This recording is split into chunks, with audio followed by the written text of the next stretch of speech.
here for you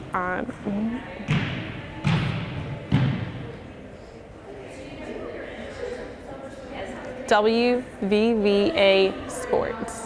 There are 15 houses on a list here in Kimball that passed the asbestos check, meaning if they have this red check mark on it, it's coming to the ground. Most areas across the country, Bluefield will also not see its annual Memorial Day service that would be taking place here in Chicory Square due to the COVID-19 pandemic. However, here in Hinton, you can watch last year's Memorial Day service in the palm of your hand. Not only will the public's feedback help improve freight lines, it will help improve passenger and tourism lines, such as the ones that come through Hinton.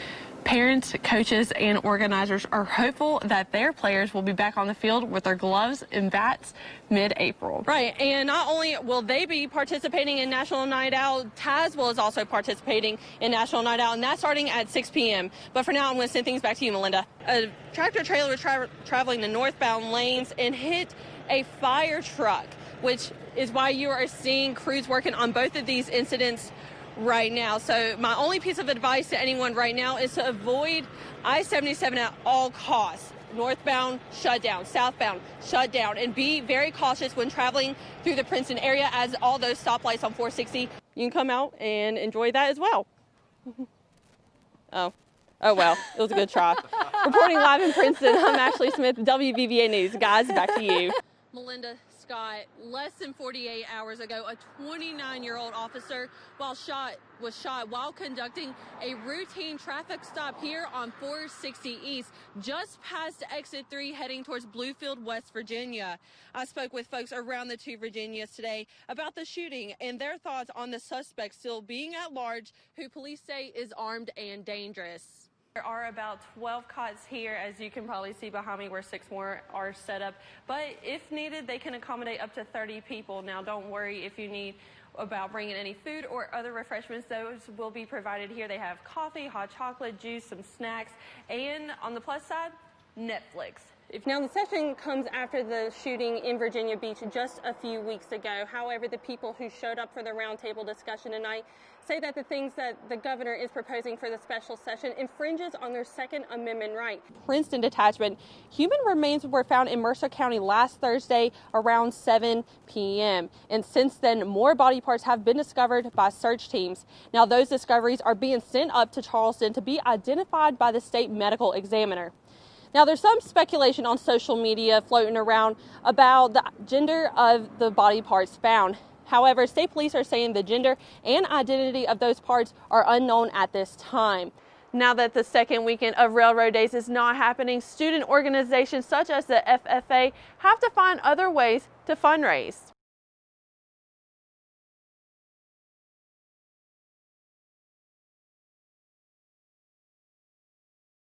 Good evening, I'm Ashley Smith and you're watching WVVA News Weekend at 6. Breaking news this afternoon, an investigation is underway after a house caught fire in Mercer County. Around 3:13 this afternoon, the Blue Whale, Bramble, and Glenwood Green Valley Fire Departments responded to a residence on Purdue Road in Brush Fork. One person has been killed in a house fire in the Yeager area of McDowell County. Yeager Police Chief Chris Rife tells WVVA a fireman on scene went into the home off West Virginia Avenue to rescue a man and died while trying to save his life. Multiple crews responded to the scene. WVVA has a crew on scene and will bring you reaction from the community tonight at 11. Areas just like Brandon mentioned in Fayette County experienced flooding, some severe, others major. Euler Avenue was one of those hard-hit spots, impacting not only travel, but covering the yards of multiple homes in the area as well. One man and his grandmother say their home hasn't been flooded this badly since the early 2000s. Another resident pointed out some of the locations that were struck quite hard by the flash flooding. An 18-year-old murder suspect has been caught after escaping from a juvenile center in Boone County. Dominic Joseph McClung was captured by the West Virginia State Police this evening. Police say McClung escaped from the Donald R. Coon Juvenile Center in Boone County around 4:30 this afternoon. He's being booked at the Southwestern Regional Jail. However, if you start at the bottom, you can only go up. Oh yeah, Johnny Money Football, man. Money Football, baby. I love it. He's a flashy player. It's exciting to watch him. Here with Congressman Morgan Griffith with the 9th District of Virginia. Thank you for joining me today on your Saturday. Glad to be here. So let's just get down to it. So there was a reform bill with the Energy Committee.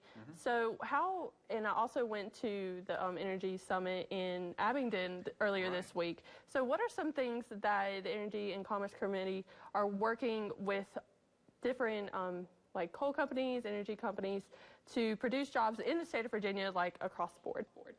Well, what we're trying to do is to make it easier to use all of our energy resources, and we truly are an all-of-the-above approach, trying to make it easier, make the regulations make sense, and then let folks figure it out. I believe coal will do quite well if there's a level playing field.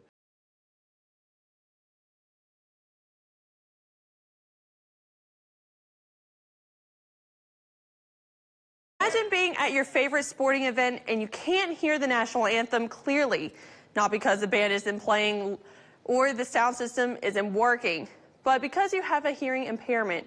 A group in Greenbrier County is helping the fans in the stands. During home basketball games, you can find the Greenbrier East cheerleaders lined up to cheer on the Spartans. Just before tip-off, however,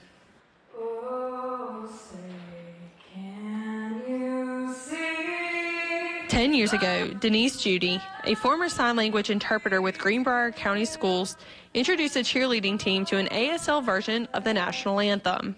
My first impression, I thought it was really cool, and I knew that I was going to be able to do it at some point because I knew I was going to cheer in high school, and I was just so excited because I know it benefits others and helps others out. Seniors on the cheerleading squad say community members and other cheerleaders from different schools praise them for this demonstration each basketball game.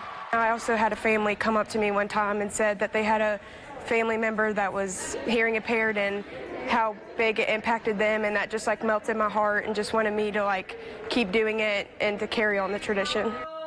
This tradition has also spread throughout Greenbrier East High School. Well, my JRTC teacher asked me to do the signing the national anthem with the color guard at a Charleston basketball game, and so that was pretty fun to do that.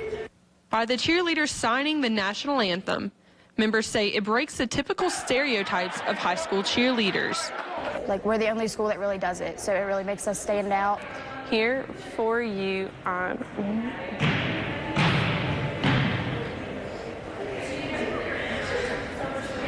WVVA Sports. I'm here in Summers County, where the Hinton community is coming together to remember Isaiah Brown. The 2014 graduate of Summers County High School died in a car wreck earlier this week, but coaches and friends say remembering him on a Friday night under the lights is the only way he would have wanted to be remembered. He was so selfless, he was just always at the end of the day trying to make sure that everybody around him was okay and happy, and that was just Isaiah. Isaiah Brown is known to the Summers County community as the star athlete, whether he was competing on the football field, basketball court, or the track. And during his time as a Bobcat, he showed coaches and teammates how to be a leader and a competitor. Isaiah was certainly one of the hardest working players on the team. That junior year that I was here, he was certainly a leader. He was a vocal leader, but he was also the emotional heartbeat of the team. If you weren't playing to where you needed to play, because he knew every single player at that time, and he knew the potential for each player. And if you weren't playing to that, you came to the huddle to get to play. He was going to call you out, and you were going to make sure you played for Zay. But his talents on the field translated into talents off the field. He was very respectful. He loved everybody. He loved especially the youth of our community. He coached them. He was genuinely wanted to see them succeed and do well, and was their biggest fan. While Isaiah is no longer with us, his memory will live on at the Summers County High School football field and in the hearts of everyone who lives here. Couldn't think of a better way for Isaiah to be honored. He really liked the idea of doing it on Friday night under the lights, and thought Isaiah would really just fit with what he was about.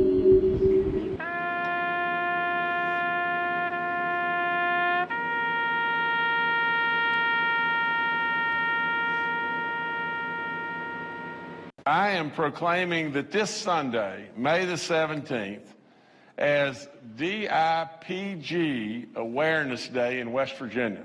Here in Mercer County, one family is continuing to educate others on this disease. The Varneys lost their daughter Lindsay in 2019, who was diagnosed with DIPG in August of 2016. At that time, we was told that she had about 9 or 10 months to live, and they were going to attempt to do some radiation, hopefully that it would give her what they call a honeymoon stage, and for us to go home and make memories. Well, the Lord gave us 32 months with her, so we were very fortunate in that aspect. The Varneys were to host a gala on May 9th for the foundation, where Governor Jim Justice and some of Lindsay's doctors from St. Jude would be present. But due to COVID-19, it was canceled. However, Governor Justice still made a proclamation in her memory. We had a beautiful 17-year-old young lady die, last year, and her name was Lindsay Varney. And she was a student at Princeton High School. When he reached out to us and said, we haven't forgotten about you, it meant a lot to us. I feel like that this is just another opportunity. The proclamation and even to the story on Lindsay and everything, it's just another opportunity for Lindsay's life, for Lindsay's story to touch more lives. Since day one of Lindsay's diagnosis to now, the community has continuously shown their support for the Varneys. The community's been so good to us through this, and I think that there's no place like home. I'm just very, very ecstatic that he done this and the community's supported us the way they did. Here for you, I'm Ashley Smith, WVVA News.